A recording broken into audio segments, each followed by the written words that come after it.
Hello दोस्तों, नमस्कार। आप सभी लोगों का एक बार फिर से स्वागत है मेरे यूट्यूब चैनल इन्वेस्ट विद अमन में। तो आज की वीडियो बहुत ज़्यादा इंटरेस्टिंग होने वाली है। एंड जिस कंपनी के शेयर की मैं बात करने वाला हूँ, मैं आपको बता देता हूँ। सबसे पहले उस कंपनी का नाम है रिलायंस इंडस्ट्रीज लिमिटेड। और आज हम इस कंपनी के बारे में डिटेल में एनालिसिस करने वाले कि क्यों ये स्टॉक इतना ज़्यादा गिरता ही जा रहा है, लगातार गिरता ही जा रहा है, गिरता ही जा रहा है। पर वीडियो शुरू करने से पहले जरूर ये कहना चाहूंगा कि वीडियो अगर पसंद आए तो उसे लाइक जरूर करें, शेयर जरूर करें एंड चैनल को सब्सक्राइब करना बिल्कुल ना भूलें। एंड आज ही के दिन मैंने दो शेयर्स की बात करी है जो एचडीएफसी की तरह एक लॉन्ग रन में एचडीएफसी की तरह एक बहुत ही मैसिव तरह के रिटर्न्स हम लोगों को दे सकते हैं। तो उस वीडियो को जाकर भी जरूर देख लेना। वो वीडियो आज 3-4 घंटे पहले ही मैंने बनाया था। और पिछले दिन मैंने एक हिडन स्टॉक के बारे में बात करी थी जो राकेश झुनझुनवाला बैक्ड कंपनी है। आप उस वीडियो को जाकर भी जरूर देख लेना। इन दोनों ही वीडियो का लिंक मैं आपको डिस्क्रिप्शन में और ऊपर आई बटन पे भी जरूर दे दूंगा। इस वीडियो के बाद आप इन दोनों वीडियोस को भी जाकर जरूर देख लेना। ये दोनों ही वीडियोस बहुत ही ज्यादा इंपॉर्टेंट है आप लोगों के लिए। तो चलिए बात कर लेते हैं रिलायंस इंडस्ट्रीज की इस वीडियो में। तो अगर आप देखें आज के दिन भी गिरावट, 5 दिन में गिरावट, 1 महीने में गिरावट, 6 महीने में गिरावट, 1 जनवरी से गिरावट, और अगर फर्स्ट ईयर का 1 साल का देखें तो बहुत अच्छा कर रहा था रिलायंस। टॉप नीचे से अगर कैलकुलेट करें तो 30-32% के रिटर्न दे दिए थे। लेकिन अगर आप टॉप लेवल से अगर रिलायंस इंडस्ट्री को देखेंगे, लगभग 8 जुलाई 2024 में इसने अपना हाई बनाया था। वहां से लगभग 23 से 24% रिलायंस जो है वो क्रैश ही बोल सकते हैं हम, क्योंकि रिलायंस एक बहुत ही बड़ी लार्ज कैप कंपनी है। अगर इसका मार्केट कैप भी आप देखेंगे 16.5 लाख करोड़ की सबसे बड़ी लार्ज कैप कंपनी है इंडेक्स के हिसाब से इंडिया की। तो आप देख ही सकते हैं कि इस तरह का स्टॉक अगर अपने टॉप लेवल से 23% क्रैश हो जाए तो यानी कि कुछ ना कुछ तो मेजर इश्यूज जरूर होंगे और हम इसको एक क्रैश भी कंसिडर कर सकते हैं अगेन, क्योंकि ये बहुत ही बड़ी लार्ज कैप कंपनी है। तो उस कॉन्टेक्स्ट में सिर्फ मैं बात कर रहा हूं। हालांकि अगर आप 5 साल में देखेंगे तो 60% के रिटर्न है। एक टाइम पर रिलायंस बहुत अच्छा कर रहा था। अगर हम यहां तक देखें तो रिलायंस के लगभग 5 साल में 100% के रिटर्न थे। लेकिन पिछले 5-6 महीनों में रिलायंस जो गिरा है, ये सारे रिटर्न्स वाइप आउट हो गए, 60% पे आ गए हैं 5 साल के। तो यहाँ पे अंडर परफॉर्मेंस शुरू हुआ है और इसका मेन रीजन क्या है उसकी हम चर्चा करेंगे। उससे पहले मैं आपको कुछ दिखाई देता हूँ। मार्केट कैप 16.5 लाख करोड़ का, आरओसी 9%, आरओई 9.5% के आसपास है, इंडस्ट्री पी 18 का है, स्टॉक पी 24 का है। तो ठीक ठाक ही है, ज्यादा ओवर वैल्यूड भी नहीं है, ज्यादा अंडर वैल्यूड भी नहीं है। और आप देख ही सकते हैं मार्केट कैप और नंबर्स भी आप देख सकते हैं। मार्च 2024 का है 79,000 करोड़, 1000 करोड़ के यहाँ पे प्रॉफिट्स थे। एंड ट्रेलिंग 12 मंथ में भी 77,000 करोड़ का प्रॉफिट रिलायंस ऑलरेडी कमा चुका है। मैं ओवरऑल, क्योंकि बहुत बड़ी कंपनी है तो नंबर्स आपको पता ही होंगे, इसलिए मैं डिटेल में नहीं जा रहा हूँ। रिजर्व से आप देख सकते हैं 8,12,000 करोड़ तो रिजर्व है इस कंपनी के पास सिर्फ। उसके बाद कर्जा भी देखें तो काफी हैवी कर्जा है, 3,57,000 करोड़ का, 3,57,525 करोड़ का कर्जा भी है। उसके बाद शेयर होल्डिंग पैटर्न देख लें तो 50% की जो हिस्सेदारी है वो रिलायंस प्रमोटर्स के पास है। उसके बाद एफआईएस के पास 20% एंड डीआईएस के पास 18% है। एंड पब्लिक के पास 11-11.5%, 11-11.25% के की हिस्सेदारी है। उसके बाद रिलायंस कहाँ कहाँ काम करती है उसका सेगमेंट वाइज वो देख लेते हैं एक बार कि ब्रॉडबैंड मार्केट शेयर इनका 51% है। और ये मोबाइल सब्सक्राइबर में भी 40% का मार्केट शेयर है। तो ये दोनों अपडेटेड डेटा, इन दोनों को आप देख सकते हैं। उसके बाद रिलायंस कहाँ कहाँ काम करते हैं, प्रोडक्ट वाइज ब्रेकअप देखिए। ऑयल टू केमिकल से 54%, ऑर्गेनाइज रिटेल से 26-26%, डिजिटल सर्विसेज से 13%, यहाँ पे जियो आता है। उसके बाद प्रोडक्ट वाइज ब्रेकअप में देख लीजिए, कंज्यूमर इलेक्ट्रॉनिक 47%, फैशन से 19%, ग्रोसरी से 37%, रेस्ट ऑफ वर्ल्ड से 35%, इंडिया से 65%। और ऑपरेटिंग प्रॉफिट ब्रेकअप भी आप देख सकते हैं, फैशन एंड लाइफस्टाइल से 34%, कंज्यूमर इलेक्ट्रॉनिक से 29%, ग्रोसरी से 23%, कनेक्टिविटी से 13%, पेट्रोल रिटेल से 1%। और यहाँ ऑपरेटिंग प्रॉफिट ब्रेकअप भी देख सकते हैं, डिजिटल सर्विसेज से 38%, ऑयल टू केमिकल 29%। तो मैं आपको सिर्फ ये चीजें दिखा रहा हूँ क्योंकि अब मैं आगे बात करने वाला हूँ कि इसमें दिक्कतें क्या क्या आ रही है और इसके मेन पिलर्स भी आप देख लीजिए, oil to chemical, oil and gas, retail and digital. पहले जो रिलायंस है ना सिर्फ ऑयल एंड गैस के लिए जाना जाता था, लेकिन ये जो दो सेगमेंट है रिटेल एंड डिजिटल सर्विस, इन दोनों की वजह से ही मुझे लगता है कि रिलायंस इंडस्ट्रीज में प्रेशर बढ़ता ही जा रहा है, बढ़ता ही जा रहा है। और हम इन्हीं दोनों पिलर्स के बारे में बात करने वाले हैं इस वीडियो में कि ऐसा क्या हो रहा है जो रिलायंस का शेयर लगातार पिट रहा है। तो आइए चलिए स्टार्ट कर लेते हैं। सबसे पहले प्रॉब्लम की रिटेल शेयर्स की अगर आप देखें तो ईयर ऑन ईयर थोड़ा सा ही डाउन है, कोई बहुत ज्यादा मेजर गिरावट नहीं है, एंड क्वार्टरली बल्कि अप भी है, तो बहुत ज्यादा मेजर रिएक्शन नहीं है। लेकिन भविष्य को लेके कुछ ना कुछ दिक्कतें जरूर यहां पे आ सकती हैं, क्योंकि उसका सबसे बड़ा कारण है क्विक कॉमर्स कंपनीज। आपको पता ही होगा कि ब्लिंकिट, इंस्टामार्ट, हालांकि जियो भी इस चीज में आ रहा है लेकिन अभी तक वो आए नहीं है। हालांकि उन्होंने भी स्टार्ट कर दिया कि वो आधे घंटे में डिलीवरी करेंगे, लेकिन ये कंपनियां तो 10-10 मिनट में डिलीवरी कर रही हैं, जो कि एक ऑफलाइन रिटेल जो कंपनीज हैं उनके लिए बहुत बड़ा सरदर्द बन चुका है। डीमार्ट का भी अगर आप शेयर देखें, मैं आपको डीमार्ट का भी एक बार शेयर प्राइस दिखा देता हूं। डीमार्ट को भी अगर आप देखेंगे तो पिछले 5 साल में ऊपरी टॉप लेवल से अगर देखें तो बहुत ही मैसिव गिरावट इसमें भी हो चुकी है। 32% मतलब करेक्ट हो चुका है अपने ऑल टाइम हाई से, क्योंकि डीमार्ट के साथ भी, क्योंकि ये भी ऑफलाइन रिटेल की जो चेन चलाते हैं उसमें एवेन्यू सुपरमार्ट का भी नाम आता है। हालांकि रिलायंस उससे भी बड़ी कंपनी है डीमार्ट से भी, लेकिन रिलायंस का अलग से मार्केट में शेयर लिस्ट नहीं है रिलायंस रिटेल के नाम से, इसलिए मैंने रेफरेंस के तौर पे आपको एवेन्यू सुपरमार्ट डीमार्ट का वहां पे शेयर प्राइस दिखाया कि उनका शेयर भी टॉप लेवल से काफी गिरता ही जा रहा है, क्योंकि उसका भी मेन रीजन है क्विक कॉमर्स। उन जब हाल में डीमार्ट के नंबर आए थे तो उन्होंने भी इस चीज को बताया था अपने शेयर होल्डर्स को कि क्विक कॉमर्स से उनको बहुत ही जबरदस्त कंपटीशन आ रहा है, और जिस वजह से उनके मार्जिन वगैरह भी इंपैक्ट हो रहे हैं, और हो सकता है आने वाले टाइम पे ये प्रॉब्लम्स और भी हो सकती हैं। और इसी को देखते हुए रिलायंस इंडस्ट्री ने भी ये अनाउंस किया है कि वो भी क्विक कॉमर्स में आएंगे, लेकिन अभी भी देखा जाए तो वो ठीक तरह से आए नहीं है। और इसी वजह से इनका जो एक पैर है रिटेल, उस पर बहुत ही ज्यादा तगड़ा हमला हो रहा है। क्विक कॉमर्स जो ये नई कंपनीज है, न्यू एज कंपनीज भी इनको बोलते हैं, क्विक कॉमर्स कंपनीज भी, आप ज़ेप्टो, इन तीनों का तो आई थिंक आपने यूज भी किया होगा। ये 4 नाम तो बहुत ही ज्यादा फेमस है, Blinkit, Swiggy, Instamart, Zepto and big basket. Even in 3-4 companies ने तो फ्लिपकार्ट और अमेजोन जैसी कंपनीज को भी हिला के रख दिया, क्योंकि अमेजोन और फ्लिपकार्ट से आपको शायद पता ही होगा, जब हम आज से 2-3 साल पहले ऑर्डर करते थे तो हमें 3-4 दिन वेट करना पड़ता था।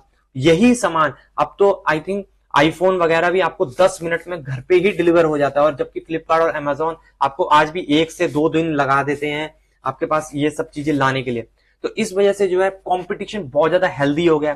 दूसरी बात, per capita income day by day बढ़ती जा रही है, और लोग बिल्कुल भी बाहर जाना ही नहीं चाहते, क्योंकि आप कौन ही व्यक्ति होगा जो इतना टाइम वेस्ट करके 1 घंटा गाड़ी चला के फिर वहां पे सामान खरीदेगा, इतना टाइम वेस्ट करेगा, लाइनों में खड़ा होगा, फिर बिल कटवाएगा, फिर घर आएगा, तो उसका काफी टाइम वेस्ट होता है। अब लोगों को क्या है, सिर्फ ऐप खोला, ऑर्डर किया, खटक 10 मिनट में उनके घर पे। तो कुछ भी जरूरत की चीज होती है 10 मिनट में ऑर्डर करके आपके घर पे जब आप मिल रही, तो आप इतना टाइम वेस्ट करके वहां क्यों जाएंगे। हाँ, ऑब्वियस सी बात है, वहां पे थोड़ा सा सस्ता आपको मिलता है ऑफलाइन रिटेल में, लेकिन आजकल टाइम भी एक इंपॉर्टेंट चीज हो गया, और लोग बाहर भी नहीं निकलना चाहते, क्योंकि पहले हीट वेव्स वगैरह थी और अभी दिल्ली में पॉल्यूशन, तो ये सब चीजें भी हैं जो कहीं ना कहीं इंपैक्ट कर रही हैं ऑफलाइन प्लेयर्स को। तो ये था सबसे बड़ा कारण, पहला सबसे बड़ा कारण कि रिटेल जो है, रिटेल के बिजनेस पे रिलायंस के डायरेक्ट हमला हो रहा है यहाँ पे, क्योंकि ये जो कंपनीज हैं लगातार मार्केट शेयर गेन करती जा रहे हैं, और खासकर जो नए बच्चे हैं, जो यंगस्टर्स हैं, वो तो ऑफलाइन रिटेल स्टोर्स में बिल्कुल ही नहीं जाते। मैं तो कहूंगा बिल्कुल ही नहीं जाते, वो तो घर पे बैठे बैठे ही ऑर्डर करते हैं, वो बिल्कुल ही जाना प्रेफरेंस नहीं देते हैं ऑफलाइन स्टोर्स को, वो तो सिर्फ ऑनलाइन, क्योंकि उनको ऑनलाइन ऐप खोलना है, 10 मिनट में आपके घर पे सामान मिल रहा है, तो वो क्यों इतनी दूर जाएंगे। हाँ, जो पुराने व्यक्ति हैं, जो थोड़े ओल्डर हैं, जो थोड़ी सी उम्र जिनकी 40 से ऊपर है आई थिंक, वो फिर भी एक बार को प्रेफर करते होंगे वहां जाना, लेकिन मुझे तो लगता है यंगस्टर्स तो बिल्कुल भी नहीं जाते होंगे। तो ये था पहला बड़ा कारण, रिटेल के बिजनेस के, इनके धंधे के ऊपर अटैक हो रहा है। उसके बाद जो है दूसरा सबसे बड़ा कारण है बीएसएनएल। अब आप बोलेंगे बीएसएनएल कैसे, तो आपको पता ही होगा कुछ टाइम पहले सरकार ने अनाउंसमेंट की थी और उसका जो कॉन्ट्रैक्ट है वो टीसीएस को भी मिला था कि गवर्नमेंट जो है बीएसएनएल को जिंदा करने जा रही है, यानी कि फिर से रिवाइव करने जा रही है। और इसका सबसे बड़ा इंपैक्ट रिलायंस और एयरटेल जैसी कंपनियों पे पड़ेगा, ये आपको पता होना चाहिए। तो इसके बाद मैं आपको ट्राई का डेटा दिखा देता हूं। ये सितंबर मंथ का डेटा है, तो आप पढ़ ही सकते हैं, ये आज ही के दिन रिलीज भी हुआ है 21 नवंबर 2024। आप देख ही सकते हैं 1:25 के आसपास ये डेटा है और इसमें दिखाया कि रिलायंस जियो लूजेस नियरली 80 लाख सब्सक्राइबर उन्होंने खो दिए हैं एंड बीएसएनएल अलोन गेनर है। तो ट्राई के डेटा में ये निकल के आया है कि लोग Bharti Airtel, Vodafone Idea, Reliance Jio से शिफ्ट होकर बीएसएनएल में जा रहे हैं। इसका सबसे बड़ा कारण है जब हाल ही में रिलायंस ने अपने जो रिचार्ज के प्लान्स थे वो सब महंगे कर दिए थे और उन्हीं को देखते हुए Bharti Airtel and Vodafone Idea ने भी किया। तो उसके बाद जब गवर्नमेंट ने ये अनाउंस कर दिया था कि, और ऊपर से बीएसएनएल ने 4G सर्विसेज में काफी जोरों शोरों से गवर्नमेंट बीएसएनएल को भी जिंदा करने में लगी और कुछ जगहों पे तो बीएसएनएल ने 4G को इनेबल भी कर दिया, जिसके कारण से, और लोगों का दूसरी बात गुस्सा भी है कि ये तो बहुत ही ज्यादा प्राइस बढ़ाते ही जा रहे हैं, इसलिए लोग लगातार शिफ्ट हो रहे हैं बीएसएनएल की तरफ। आप भी देख सकते हैं कि आज के डेटा में ओनली बीएसएनएल ने सब्सक्राइबर को गेन किया, बाकी तीनों ही मेजर प्लेयर, जो रिलायंस की बात करें, भारती एयरटेल की बात करें, वोडाफोन, तीनों ने ही अपने सब्सक्राइबर को गंवाया है। उसके बाद हम थोड़ा सा ओल्डर डेटा की बात कर लेते हैं यहाँ पे। तो ये है थोड़ा 1 महीने पहले का, यानी कि India lost mobile subscriber last month compare to 9 July as per data, BSNL added 25 lakh user in August. तो अगस्त महीने में भी देखिए बीएसएनएल ने ही ऐड किए थे और रिलायंस जियो ने 40 लाख कस्टमर गवाए थे, जबकि भारती एयरटेल ने 24 लाख कस्टमर गवाए थे एंड वोडाफोन आइडिया ने भी लगभग 18 साढ़े 18 लाख यूजर्स गवाए थे। तो आप देख रहे हैं लगातार 2-3 महीनों से रिलायंस, एयरटेल या वोडाफोन तीनों ही अपने जो यूजर्स हैं सिम के मामले में वो खोते ही जा रहे हैं लगातार। और आपको मैं यहाँ पे दिखा दूं कि डिजिटल सर्विस, इसमें रिलायंस जियो आता है, ये भी इनका एक बहुत बड़ा पिलर है। यहां पे भी अटैक हुआ है, हालांकि ये गवर्नमेंट की तरफ से डायरेक्ट तो नहीं कह सकते, लेकिन जब आपके पास ऑप्शन एक और आ जाएगा और वो आपको वही सेम सर्विस सस्ते प्राइस में दे रहा है, तो और ऊपर से थोड़ा गुस्सा भी आया कि बहुत ज्यादा प्राइसेस हाइक हुए, उस वजह से ये प्रॉब्लम देखने को मिल रही है कि लोग लगातार जो है बीएसएनएल में शिफ्ट होते आ रहे हैं। और जब शिफ्ट हो जाएंगे तो ऑब्वियस सी बात है इनका क्लाइंट बेस कम हो जाएगा, और क्लाइंट बेस कम हो जाएगा तो रेवेन्यू कम होगा, और रेवेन्यू कम होगा तो प्रॉफिटेबिलिटी में दिक्कत आएगी ही आएगी। तो ये था दूसरा सबसे बड़ा कारण, क्योंकि इन दोनों ही चीजों पे हमला हो रहा है। और जियो पे तो 2 हमले हो रहे हैं, रिटेल पे तो सिर्फ ऑफलाइन बिजनेस क्विक कॉमर्स का हो रहा है, लेकिन जियो पे तो 2 हमले हुए हैं। एक तो बीएसएनएल का रिवाइवल एंड दूसरा सबसे बड़ा पॉइंट है स्टारलिंक। स्टारलिंक आपको भी शायद पता ही होगा कि पहले भी 1 या 1.5 साल पहले भी इलॉन मस्क की स्टारलिंक इंडिया में आने वाली थी, उन्होंने रजिस्ट्रेशन भी ओपन किया था। और स्टारलिंक क्या करती है, सैटेलाइट के थ्रू इंटरनेट प्रोवाइड करती है, और कहा जाता है कि सैटेलाइट का जो इंटरनेट है वो काफी सस्ता होता है। और ऐसे वक्त में जब बीएसएनएल भी इन प्लेयर्स को टक्कर दे रहा है और ऐसे टाइम पे स्टारलिंक भी इंडिया में आ जाता है, तो ये एक बहुत ही बड़ा नेगेटिव फैक्टर होगा Reliance Jio, Bharti Airtel and Vodafone Idea जैसी कंपनीज के लिए। क्योंकि ये तो ऑब्वियस सी बात है कि इलॉन मस्क भी अगर स्टारलिंक को भारत में लेके आता है तो वो अफोर्डेबल प्राइसिंग ही रखने की कोशिश करेंगे, और वो ऐसी प्राइसिंग रखने की कोशिश करेंगे जो रिलायंस, एयरटेल या वोडाफोन से कम हो, ताकि कस्टमर जो है उनके तरफ अट्रैक्ट हो। और ऊपर से वो सैटेलाइट इंटरनेट देते हैं तो वो इंडिया के हर कोने में बिना किसी दिक्कत के अपना इंटरनेट पहुंचा सकते हैं। ये चीज उन्होंने बोली हुई है, और क्योंकि वो सैटेलाइट के थ्रू है तो टावर वावर की तो दिक्कत ही नहीं है। हालांकि एयरटेल और जियो भी इन चीजों में आ रहे हैं, लेकिन स्टारलिंक का जो बोलते हैं ना सैटेलाइट, वो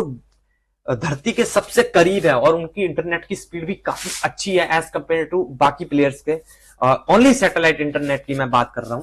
तो ये भी एक नियर टर्म में दिक्कत हो सकती है, क्योंकि डोनाल्ड ट्रंप आपको पता ही है यूएस में इलेक्शन जीत चुके हैं, और डोनाल्ड ट्रंप के साथ इलॉन मस्क के संबंध काफी अच्छे हैं, ये आपको काफी वीडियोस में देखने को मिला भी होगा। अगर आपने न्यूज चैनल वगैरह देखा होगा उनके साथ, इवन वो तो डांस भी करने लगे थे उनके एक स्पीच के दौरान। तो आपको पता ही है कि हो सकता है कि इनडायरेक्टली ट्रम्प जो है प्रेशर बनाए इंडिया पे कि वो शायद कहीं ना कहीं से कुछ रिलीफ मिले इलॉन मस्क को टैक्सेस वगैरह में, तो शायद वो स्टारलिंक को, और अगर ऐसा होता है तो एक और हमला हो जाएगा जियो के बिजनेस पे। इवन इसमें भारती भी आता है, वोडाफोन आइडिया भी आता है, तो ये एक तीसरा इंपैक्ट पड़ जाएगा जहां से, तो और भी ज्यादा ये डर भी है। तो ये 3 सबसे बड़े कारण हैं जिसकी वजह से रिलायंस का शेयर जो है पिछले अगर आप देखें 1 साल में पिछले 5-6 महीने से लगातार नीचे ही नीचे जाता जा रहा है। और एक चौथा सबसे बड़ा कारण भी है जो मैं आपको बता सकता हूं, हालांकि ये कारण जो है हो सकता है और नहीं भी हो सकता है, क्योंकि अगर आप देखें एफआईएस की सेलिंग, अगर नवंबर मंथ का डेटा भी देखें तो 8 नवंबर सॉरी मैं नीचे भी कर लेता हूं, 1 नवंबर से लेके अभी तक कहीं पे भी आपको एक बार भी ग्रीन साइन दिख ही नहीं रहा है। और अगर आप अक्टूबर मंथ की बात करें तो 1 लाख करोड़ से ज्यादा की सेलिंग एफआईएस ने करी, दब्बा के बिकवाली करी थी। और इसमें भी मैं ये चीज भी मैं आपको क्यों मेंशन कर रहा हूं, मैं आपको जस्ट बताने वाला हूं, क्योंकि आपने अभी ये न्यूज़ सुन ही रहे होंगे कि एफआईएस अपना सारा पैसा बेच के निकाल के यहां से चाइना में शिफ्ट करते ही जा रहे हैं। और ऑब्वियस सी बात है कि कोई भी इन्वेस्टर अपना पैसा कौन से शेयर्स में से निकालेगा, ऑब्वियस सी बात है जिसमें उसका बहुत ज्यादा हैवी उनका इन्वेस्टमेंट होगा। और एफआईएस का हैवी इन्वेस्टमेंट सबसे ज्यादा जो है लार्ज कैप निफ्टी 50 के स्टॉक्स में ही होता है। और यही चीज मैं आपको दिखाता हूं यहाँ पे। रिलायंस का अगर आप देखें तो अक्टूबर 2024 का भी शेयर होल्डिंग पैटर्न अपडेट हो गया है, इससे आपको एक और क्लैरिटी मिलेगी यहाँ पे थोड़ी सी कि एफआईएस का देखिए 22% की जो हिस्सेदारी थी वो सीधा 20 पे चली गई है। हालांकि डीआईएस ने उस जो भी उन्होंने बेचा उसको खरीदा जरूर है, लेकिन एफआईएस लगातार बिकवाली करते ही जा रहे हैं क्योंकि एक हैवी लार्ज कैप कंपनी है। तो यहां से एफआईएस ने हालांकि थोड़ा सा ही हिस्सा है, कोई बहुत बड़ा हिस्सा नहीं बेचा है, लेकिन 2% का हिस्सा भी बहुत बड़ा स्टेक होता है एक देखा जाए तो ये भी एक चौथा कारण है कि एफआईएस जो है लगातार बिकवाली करते ही जा रहे हैं। और ऑब्वियस सी बात है जहां पे उनका स्टेक ज्यादा होगा और वो अच्छे खासे प्रॉफिट में भी बैठे होंगे, वहीं से वो ज्यादा बिकवाली करने की कोशिश करेंगे, क्योंकि उनको पता है ये लार्ज कैप कंपनी है, स्लो ही चलती है।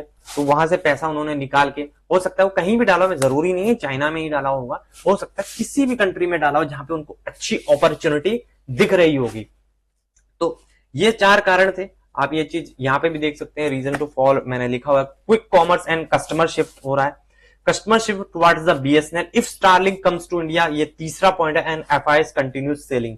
और हो सकता है कि सेलिंग का प्रेशर भी होगा जिसकी वजह से, क्योंकि एफआईएस को भी रीजन मिलना चाहिए और रीजन उनको दिख रहे हैं। क्विक कॉमर्स भी है, उनके रिटेल पे हमला हो रहा है, बीएसएनएल का रिवाइवल है, उसकी वजह से भी जियो को आने वाले टाइम पे कुछ प्रॉब्लम हो सकती है। उसके बाद अगर इलॉन मस्क का स्टारलिंक भी आता है तो उससे भी प्रॉब्लम हो सकती है। और एफआईएस को तो यहाँ पे बहाना चाहिए कोई ना कोई निकलने का, और वो इसीलिए यहाँ पे मैंने आपको दिखाया शेयर होल्डिंग में, वो यहाँ पे थोड़ा बहुत उन्होंने प्रॉफिट बुकिंग करी भी है, ये आपको साफ साफ दिख भी रहा होगा। तो कंक्लूजन की बात अगर करें तो हालांकि कंपनी को ऐसा कुछ होने वाला नहीं है, बहुत बड़ी लार्ज कैप कंपनी, बहुत ही अच्छा डिसेंट मैनेजमेंट है, कोई प्रॉब्लम नहीं, लेकिन आने वाले टाइम में कुछ टाइम के लिए रिलायंस इंडस्ट्रीज प्रॉब्लम में जरूर रह सकता है इन सब कारणों की वजह से। तो वीडियो में अभी तक के लिए सिर्फ इतना ही था, यही इंफॉर्मेशन आप लोगों को मुझे देनी थी कि ये शेयर इतना गिर क्यों रहा है। आई होप आपको ये वीडियो पसंद आई होगी। एंड एक क्लियर कट डिस्क्लेमर, ये कोई भी बाय सेल या होल्ड की रिकमेंडेशन बिल्कुल भी नहीं है। ये सब चीजें जो मैंने आपको बताई हैं सिर्फ स्टडी पर्पस के तौर पे आप लोगों को एंड आप लोगों को सिखाने के लिए मैंने इस वीडियो में बनाई है। तो कोई भी बाय सेल या होल्ड करने से पहले अपने फाइनेंशियल एडवाइजर से जरूर कंसल्ट कर लें एक बार। एंड आपको जो कंसल्टेशन जो है वो हमेशा सेबी रजिस्टर्ड एनालिस्ट से ही लेनी चाहिए। तो thanks for watching my video, and video पसंद आए तो उसे लाइक जरूर करें, शेयर जरूर करें, एंड चैनल को सब्सक्राइब करना बिल्कुल भी ना भूलें, सॉरी। एंड मिलते हैं फिर नेक्स्ट वीडियो।